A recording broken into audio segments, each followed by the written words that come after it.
Ginasab og abot kon late sa ilang pagtambong sa regular session ng mga konsehal sa Davao City kagahapon. Ug sa unang higayon, wala nakapaabot kanila ang presiding officer sa konseho, Vice Mayor Paulo Duterte, kinsa mi-adjourn sa session tungod kay walay quorum. Alas 10 sa buntag ang schedule sa session apan 12 minutos na lang ang milabay. 13 pa lang ka konsehal ang anaa sa session hall, kulang og usa aron adunay quorum.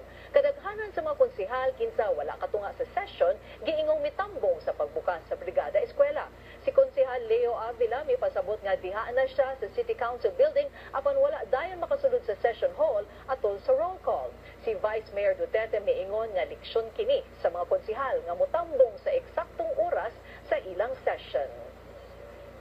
Nanawagan ng ilahang pagkalit ang uban mo rason na inirason kay Brigada Eskwela daw.